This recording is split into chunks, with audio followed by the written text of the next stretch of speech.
안녕하세요. 베네딕트입니다. 2022년 5월 20일부터 22일 기간 동안 미국 대통령 조 바이든이 방한을 하셨었죠. 전략적 모호성 그리고 안미 경중, 안보는 미국, 경제는 중국 정책을 하던 문재인 정권이 바뀌고 대중 대북 강경 자세를 천명한 윤석열 정권이 들어서자 일본보다 먼저 한국을 방문하셨네요. 대단한 웰컴 사인인 것 같습니다. 그 결과로 두 정상은 한미 동맹을 글로벌 포괄적 전략 동맹으로 격상시키고 미국 방산 시장 수출 활로를 열게 해줬고, 그리고 양국이 유럽을 타겟으로 해서 원전 공동 수주를 하기로 했습니다. 그런데 특히 북한의 핵 공격을 막기 위한 방어 수단으로서 핵을 쓸 수 있다는 사실을 공동 천명하기에 이르렀습니다. 실로 하루아침에 확 바뀌어버린 안보 태세의 전환이라고 볼 수 있겠습니다. 그러나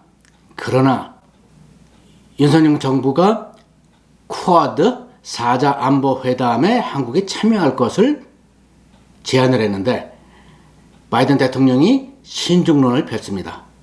그것은 사실상 거부한 것이라는 조금 성급한 분석도 나오고 있는 형행이죠. 이 얘기를 듣는 순간 저는 돌연 뒷골이 서늘해지는 느낌을 받았어요.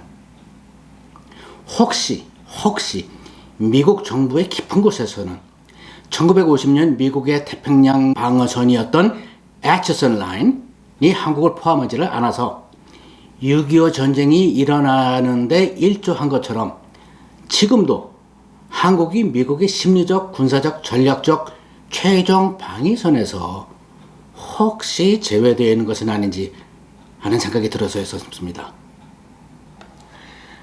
보통 사람이 보는 세계와 한국에 오신 것을 환영합니다. 저는 여러분의 호스트 베네딕트입니다. 이 채널에서 세계 정세 속의 큰 그림을 지정학적, 역사적, 문화적 관점에서 같이 생각해 보는 것이 우리 한국의 입장을 이해하는 데 도움이 된다고 생각되시면 구독하시고 좋아요 버튼, 알람 버튼 누르는 거 잊지 말아주세요. 여러분, 쿼드란 Quadrilateral Security Dialogue라고 그래가지고 4차 안보 회담이죠. 미국, 일본, 인도 그리고 호주가 단합하여 중국의 중국 굴기, 1대1로 남중국해 도발, 대만 위협 등등을 포함한 중국의 패권주의의 야망을 견제하기 위해서 오랫동안 얘기가 되어 오다가 2020년경에 그 기획을 갖추게 된 회담입니다. 윤석열 정부는 이 쿼드에 참여 의사를 밝힌 것인데 바이든 대통령이 좀 석연치 않은 답을 한 것이죠. 참고로 지도에서 보시는 것처럼 미국의 First Island Chain, 제1 열도선, Second Island Chain, 제2 열도선을 보아도 대만이 이 방어선의 중심인 반면 한국은 밖에 있네요. 물론 한국이 섬나라가 아니기 때문인 것은 뭐 당연한 얘기겠지만 이번 바이든의 석연치 않은 반응을 보면서 그것도 좀 불안한 느낌을 받지 않을 수가 없겠네요. 또다시 6.25 직전 애처슨 라인의 악몽이 되살아난 듯한 우려가 엄습을 합니다. 자, 학생 때 배우셨겠지만 애처슨 라인이라는 것이 기억께서 가물가물 하신 분들을 위해서 다시 한번 제가 정리를 해드릴게요. 한국 전쟁 직전 미국의 국무장관이었던 딘 애처슨이 1950년 1월에 있었던 아시아에서의 위기라는 연설에서 소련과 그리고 바로 1년 전 1946년에 설립된 중공을 상대하는 태평양에서의 미국의 방위선을 알루션 열도, 지도에서 보시는 것처럼 일본 저 위쪽에 있죠. 일본 열도, 오키나와 필리핀을 연결하는 선으로 정한다고 발언을 함으로써 즉 한국과 대만을 제외한 것이에요. 6.25 전쟁의 발발을 묵인하는 결과를 가져왔다는 비판을 역사적으로 받았죠.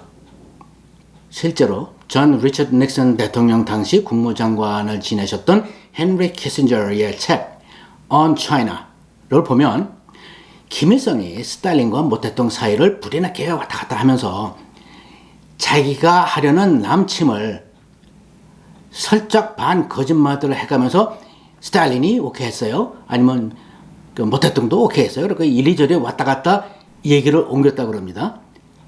그러다 보니까는 스탈린과 모택동이 김일성의 행동 때문에 얼떨결에 석연치 않게 6.25 전쟁에 말려들게 되었다는 역사가 있습니다. 이 과정에서 아까 말씀드린 애처슨 라인이 언급되었던 것이죠. 자, 이 내용은 소련이나 중국이나 모든 국가들의 비밀보호법상 나라마다 조금씩 다르지만은 일정 기간이 지나면서 그 나라들의 그리고 소련과 중국의 국가 기밀들이 2000년 중반, 그러니까 2005년 안팎을 해서 공공자료로 개방이 되었어요. 그 개방된 자료들을 바탕으로 키신저가 설명을 한 상황입니다. 자, 그런데 이 애처슨 라인이 소련이나 중공이나 북한의 입장에서 볼 때 바로 이때다! 이때 전쟁하자! 라고 전쟁을 일으킨 것이라는 증거는 없지만 키신저를 비롯한 대다수의 역사학자, 지정학자들이 생각하는 것처럼 이 라인이 6.25 남침을 하는데 하나의 중요한 변수가 되었다라는 것은 어쩔 수 없는 사실인 것 같습니다. 자, 이런 것들을 생각해 볼 때에 지난 5월 19일자 CNN 아티클에서는 한국과 일본은 도대체가 사이가 너무 나쁘고 서로 게을렁하지를 못하는데 이것이 바이든 정부에는 큰 고칫거리다 라는 얘기를 하고 있었고요. 그리고 5월 19일자 Foreign Affairs Journal의 아티클은 쿼드가 아직까지는 허울만 좋은 회담이기 때문에 서둘러서 군사적, 전략적 아젠다를 우선적으로 설립하고 보강해야 되지 않으면 때는 늦는다라고 강력하게 주장을 하고 있어요.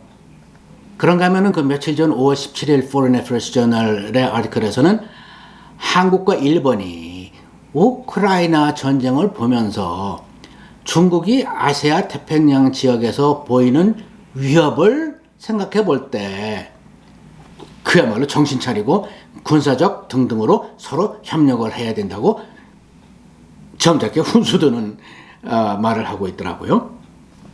이런 상황에서 윤석열 정부가 미국과 동맹을 강화하고 일본과 관계를 개선할 의지가 있다는 메시지를 피력했음에도 일본은 멤버로 있는 쿼드에 한국의 참여에 대해서는 사실상 곤란하다고 말한 것으로 보여지는 상황을 생각해 볼 적에 1950년에 애처슨 라인과의 비교를 하지 않을 수가 없네요. 자, 쿼드 얘기를 잠깐 돌아가서 쿼드 국가들을 보면은 이렇습니다. 인도는 히말라야가 중공으로부터 보호를 해주고, 일본은 섬나라이고, 호주는 섬 대륙이고, 그러나 한국은 지정학적으로 볼 적에 중국과 붙어 있습니다. 압록강과 두만강이 있잖아 라고 생각하실지 모르겠으나 압록강과 두만강은 작은 강으로서 중류 정도만 되면은 수심이 얕아서, 여러분 기억하십니까? 1950년 10월 11월 중공군이 미군 몰래 걸어 들어온 거를요, 한국에 참전하기 위해서. 다시 말해서 한국을 중국으로부터 보호해주는 지리적인 천연 방어막이 한국에게는 없습니다. 그래서 특히나 중국, 북한의 위협을 유화 정책으로 달래느냐, 소위 어피즈먼트죠. 좀 비굴하더라도. 아니면은 힘으로 전쟁 억제, 디터런스를 하느냐. 사이에서 고민을 해야 하는 운명의 한국에게 애처슨 라인, 쿼드, 아일랜드 체인 등에 포함되지 않은 것이 불안할 수밖에 없는 것이죠. 그런데 2022년 3월 27일자 조선일보 사설에 보면은 CSIS, Center for Strategic and International Studies의 빅터 차 수석 부소장은 문재인 정권이 말했듯이 미국이 한국의 쿼드 참여를 요청한 적이 없다라는 말은 틀리고, 도리어 제발 우리에게 동참을 요구하지 말아달라라는 것이 한국의 입장이었다는 것을 밝히고 있습니다. 2020년 당시 강경화 외무부 장관은 쿼드에 참여하는 것은 좋은 아이디어가 아니다라고까지 발언한 바가 있다는 것이고요. 도대체 자진해서 애처슨 방어 라인에서 제외시켜달라 하듯이 쿼드에서 제외시켜달라 하다니 하는 생각이 드네요.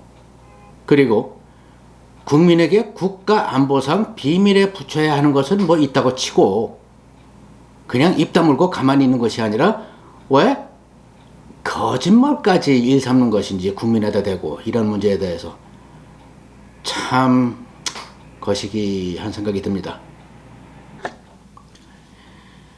자, 다행히 외무부 장관으로 임명되신 박진 장관님께서는 정통 외교 전문가로서 그 실력을 대단히 인정받는 분이십니다.